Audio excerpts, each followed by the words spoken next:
Perkenalkan, nama saya Marini Minati Lailena, nomor induk mahasiswa 194111055. Saya mahasiswa farmasi semester 4, Universitas Citra Bangsa Kupang. Perkenalkan, nama saya Yuliana Karanina Seran dengan nomor induk mahasiswa 1941111, kelas farmasi B semester 4. Perkenalkan, nama saya Yohanita Febriani Luji dengan nomor induk mahasiswa 194111065 dari kelas farmasi B semester 4. Di sini saya akan menjelaskan tentang infusa. Jadi, apa itu infusa? Infusa atau bahasa latinnya infusum ialah sediaan cair yang dibuat dengan mengekstraksi Simplicia nabati dengan air suhu 90 derajat Celcius selama 15 menit, yang mana ekstrasinya ini dilakukan secara infudasi. Apa itu infudasi? Infudasi adalah proses penyarian yang umumnya digunakan untuk menyaring zat kandungan aktif yang larut dalam air dan bahan-bahan nabati. Berikutnya yaitu prinsip kerja dari pembuatan infusa. Prinsip kerja pembuatan infusa yaitu membasahi bahan bakunya, biasanya dengan air 2 kali bobot bahan. Untuk bunga sendiri yaitu 4 kali bobot bahan, dan untuk karagum 10 kali bobot bahan.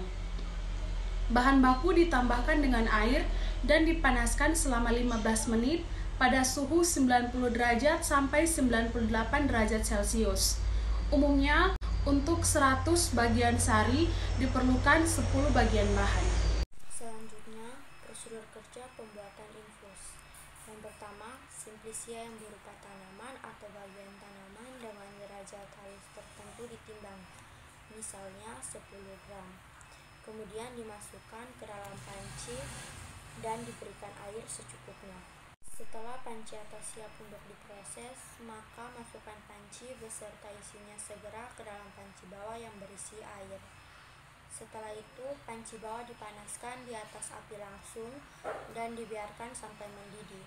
Artinya, suhu mencapai 100 derajat Celcius, dan diharapkan suhu air di panci atas akan mencapai 90 derajat Celcius. Pemanasan dilakukan selama 30 menit, terhitung mulai dari air panci di bawah mendidih, dan sambil sesekali diaduk. Setelah cukup 30 menit, maka panci atas diturunkan dan disaring lagi selagi masih panas melalui kain flanel. Apabila volume akhir yang didapatkan ternyata kurang dari 100 cc, maka perlu ditambah air panas secukupnya melalui ampas sehingga diperoleh volume infus yang dikehendaki yaitu 100 cc.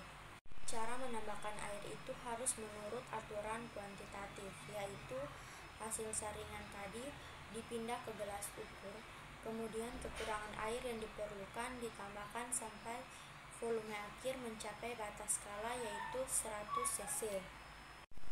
Langkah terakhir yaitu infus Simplicia yang mengandung minyak astiri harus disertai setelah dingin. Infus asam jawa dan Simplicia yang berlendir tidak boleh diperas. Infus kulit kina biasanya ditambah dengan asam sitrat 1/10 dari bobot Simplicia, dan asam jawa sebelum dipakai dibuang bijinya, dan sebelum direbus dibuat massa seperti bubur. Buah adas dan buah adas manis dipecah terlebih dahulu. Selanjutnya, kelebihan dan kekurangan metode infundasi. Yang pertama, kelebihan. Unit alat yang dipakai sederhana dan biaya operasionalnya relatif rendah. Kekurangannya yang pertama, zat-zat tertarik kemungkinan sebagian akan mengendap kembali apabila larutannya sudah mendingin atau lewat jemur. Yang kedua, hilangnya zat-zat atsiri. Yang ketiga, adanya zat-zat yang tidak tahan panas lama. Di samping itu, Simplicia mengandung zat-zat albumin tertentu. Zat ini akan menggumpal dan meningkatkan penarikan zat-zat berkhasiat tersebut. Dan yang keempat, ekstrak kurang stabil dan mudah tercemar oleh bakteri dan jamur, sehingga tidak boleh disimpan lebih dari 24 jam pada suhu kamar.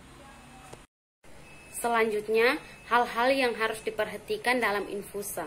Yang pertama, derajat halus dari bahan-bahan bakal. Derajat halus simplicia yang digunakan untuk infus harus mempunyai derajat halus sebagai berikut.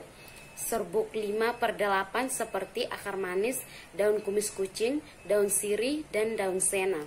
Serbuk 5/8 seperti dringo dan kelembak. Serbuk 10/22 seperti laos, akar valerian, temulawak, dan jahe. Serbuk 22/60 seperti kulit kina, akar IPK, dan sekale cornutum. Serbuk 85/120 seperti daun digitalis. Yang kedua, banyaknya bahan bakal. Nah, banyaknya bahan bakal adalah 10 bagian untuk 100 bagian sekalian, di mana hal ini hanya berlaku bahan-bahan bakal yang tercantum dalam farmakope, dan bahan-bahan itu bukan bahan-bahan yang berkhasiat keras. Sebagian kecuali dari peraturan ini, ada bahan-bahan bakal yang tercantum dalam sebuah daftar yang terpisah dari farmakope. Yang ketiga, banyaknya air. Penambahan dilakukan sebanyak 2 kali bobot bahan bakalnya, tetapi untuk beberapa bahan bakal, penambahan ini terlalu sedikit, seperti Flores Camomillae vulgaris, Flores Thaliae, dan semen lini dipakai 4 kali bobot bahan bakal. Caragen sebanyak 15 kali bobot bahan bakal. Pulpa Tamarindorum cruda hanya diperlukan air yang sama dengan bobotnya, karena bahan bakal ini tidak dikeringkan terlebih dahulu. Yang keempat, menghangatkannya. Waktu yang diperlukan untuk pembuatan dekokta atau infus dihitung saat panci mencapai suhu 90 derajat Celcius, atau jika panci kita ditempatkan di penangas air yang dingin, maka kita anggap bahwa isinya telah mencapai suhu itu, dan jika penangas airnya mulai mendidih. Yang kelima, menyerkai. Dekokta harus diserkai panas-panas, kecuali dekoktum kondurango, karena zat yang berkhasiat yang terdapat di dalamnya yaitu kondurangin. Dalam air panas jauh lebih kecil kelarutannya daripada dalam air dingin. Yang keenam, dekokto infusa. Jika dari beberapa bahan bakal bersama-sama harus dibuat suatu serkaian, sedangkan bahan bakal pertama termasuk yang harus dibuat dekokta dan yang lain harus infusa, maka bahan bakal itu dibuat suatu dekoktum infusum.